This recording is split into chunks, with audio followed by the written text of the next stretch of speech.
শুধু উপস্থিতি আমার আলিমে হাক্কানি যদি না থাকে, তাহলে আজকের সমাজ যে রসাতলে যাচ্ছে তার থেকে আরো অতল তলে তলিয়ে যাবে। একটা ছোট্ট উদাহরণ বুঝুন না ভাই। আমি মনে করুন আল্লাহর মর্জি হয়েছিলাম দর্জি। আমি সারা সপ্তাহ কাজ করি আর মাঝে মাঝে ইউটিউব দেখে চোখ অপারেশন করার সিস্টেম শিখে নিয়েছি। বাড়িতে এসে যদি আমার চোখের ছানি পড়া ওই দাদিমা, যে দাদিমার চোখে ছানি পড়েছে, আমার কাকা বাবু, চাচা আর আমার আব্বা মিলে যে দাদিকে হাসপাতালে নিয়ে যাওয়ার জন্য চোখের ছানি অপারেশন করার জন্য নিয়ে যাচ্ছেন, আমি বললাম না, নিয়ে যেতে হবে না, দাদিমাকে বেডে শুইয়ে দেন, আর আমি বাজার থেকে নতুন একটা ব্লেড কিনে নিয়ে আসছি, দিয়ে দাদিকে আমি ছানি অপারেশন করে দিচ্ছি। লোকজন আমাকে বলল কি করে পারবেন? আমি বললাম কেন, ইউটিউব থেকে শিখেছি, ডক্টরদের বিভিন্ন কারুকার্যতা বুঝে নিয়েছি, আমি ওই রকম সূক্ষ্ম দূরদর্শিতা নিয়ে আমি আমার দাদির চোখের ছানি অপারেশন করে দেব। এটা সম্ভব না সম্ভব? সুযোগ দেবেন বন্ধু? তাহলে সুযোগ যখন দেবেন না, ইউটিউব দেখে আপনি হাত এখানে বাঁধবেন না এখানে বাঁধবেন, আমিন জোরে বলবেন না আস্তে বলবেন, আপনি 8 রাকাত তারাবি পড়বেন না 20 রাকাত পড়বেন, আপনি ইমামের পিছনে কেরাত পড়বেন না পড়বেন না, এটা কি করে আপনি ইউটিউব থেকে বুঝে নিলেন? বিনা ওযুতে রাসূল সাল্লাল্লাহু আলাইহি সাল্লাম নামাজ পড়েছেন, হাদিসে পাক বুখারী শরীফ তার প্রমাণ আছে। আল্লাহর প্রিয় পয়গম্বর তিনি দাঁড়িয়ে পেশাব করেছেন। হযরতে মুগীরা বিন শুবা বলছেন, আতা সুবাতাতা কওমিন ফাবালা কাইমান, আল্লাহর নবী কওম ও জাতি সমাজের ডাস্টবিনে, আপনার যেখানে ময়লা নোংরা আবর্জনা ফেলা হয় সেখানে এলেন, ফাবালা কাইমান, দাঁড়িয়ে দাঁড়িয়ে পেশাব করলেন, ওয়াস্তানজা, ইস্তিনজা করলেন, ওয়াতাওয়াজ্জা, ওযু করলেন, ওয়ামাসাহা আলা মিকদারিন নাসিয়াতি, আর মাথার সামনের 1/3 3 ভাগের 1 ভাগ মুসা করলেন, ওয়ামাসাহা আলাল খুফাইন, আর দুটো চামড়ার মোজার উপরে নবীজি মুসা করলেন। এখানে পরিষ্কার শব্দ ফাবালা কাইমান, নবীজি দাঁড়িয়ে দাঁড়িয়ে পেশাব করেছেন, এটাও হাদিস আছে। তাহলে আমার আপনার জন্য দাঁড়িয়ে পেশাব করা কি সুন্নত?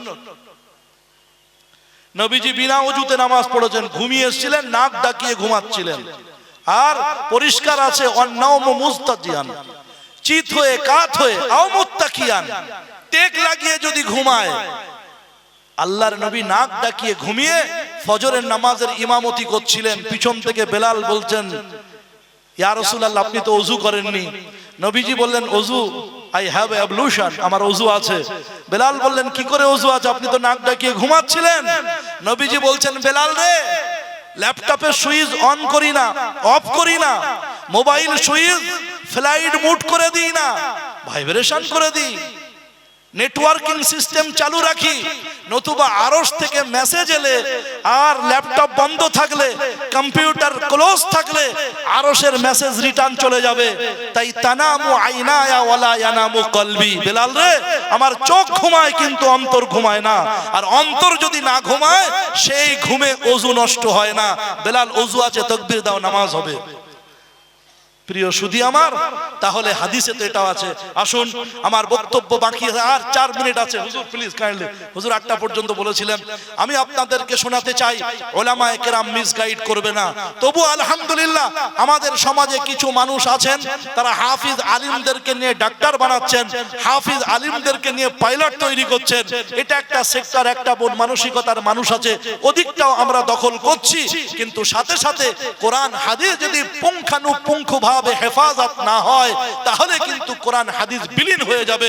প্রিয় সুধী আমার, উপস্থিতি আমার, আমরা আপনাদের যাকাত ফিতরা নিয়ে, আমরা আপনাদের অর্থ নিয়ে, আপনাদের কষ্টার্জিত সম্পদ নিয়ে আমরা মিসগাইড করি না, আপনাদের ভুল পথে পরিচালিত করি না।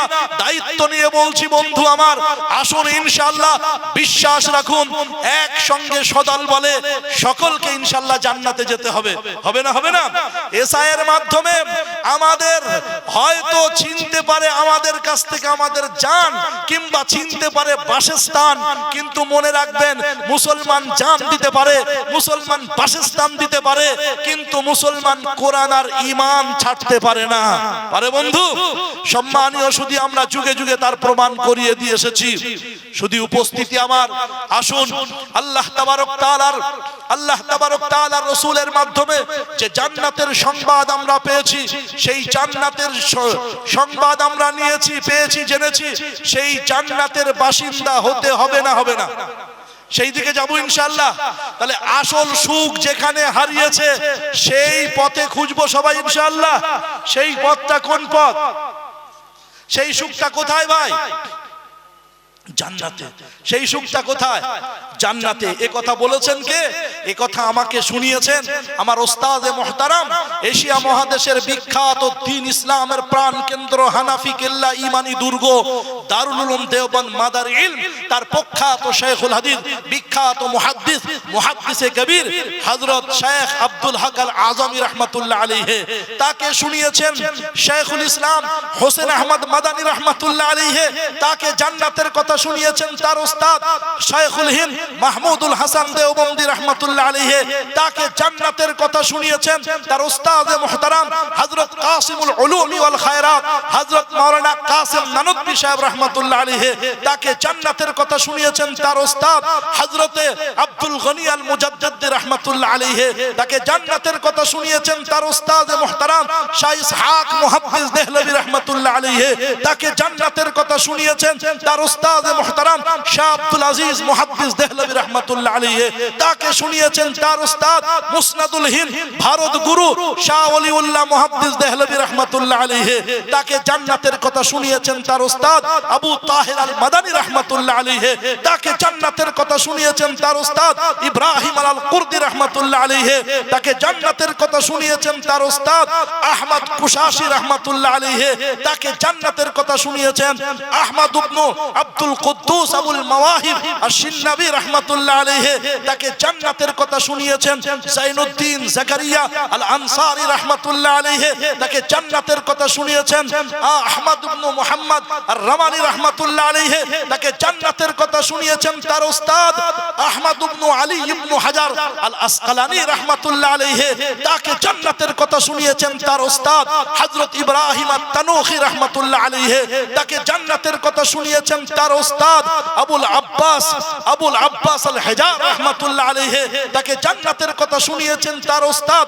আবুল হাসান আলী আদ-দাউদি রাহমাতুল্লাহ আলাইহি, তাকে জান্নাতের কথা শুনিয়েছেন তার উস্তাদ আবুল ওয়াক্ত আবুল আউয়াল আস-সারাখসি রাহমাতুল্লাহ আলাইহি, তাকে জান্নাতের কথা শুনিয়েছেন আবু মুহাম্মদ রাহমাতুল্লাহ আলাইহি, তাকে জান্নাতের কথা শুনিয়েছেন আবু আব্দুল্লাহ আল ফারাবরি রাহমাতুল্লাহ আলাইহি, তাকে জান্নাতের কথা শুনিয়েছেন রাইসুল মুহাদ্দিসিন উস্তাজুল ওয়াস্ত, তাকে জান্নাতের কথা শুনিয়েছেন হযরত মুহাম্মদ বিন ফুজাইল রাহমাতুল্লাহ আলাইহি, তাকে জান্নাতের কথা শুনিয়েছেন তার উস্তাদ হযরত উমারাত ইবনুল কাকা রাহমাতুল্লাহ আলাইহি, তাকে জান্নাতের কথা শুনিয়েছেন তার উস্তাদ হযরত আবু যুরআ রাহমাতুল্লাহ আলাইহি, আবু যুরআ তার উস্তাদকে জান্নাতের কথা তিনি শুনিয়েছেন, তিনি যার কাছ থেকে শুনিয়েছেন তার উস্তাদ হযরত সাহাবী রাসূল আবু হুরায়রা রাদিয়াল্লাহু তাআলা আনহু, আর আবু হুরায়রা রাদিয়াল্লাহু তাআলা আনহু যার কাছ থেকে জান্নাতের বর্ণনা, যার কাছ থেকে জান্নাতের ঘোষণা,